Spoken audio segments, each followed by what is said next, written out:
everyone, welcome back to my YouTube channel. In this video, I'm going to show you how to record screen in your device Motorola G64.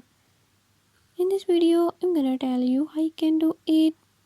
But before we get started, don't forget to hit the subscribe button and ring the notification bell.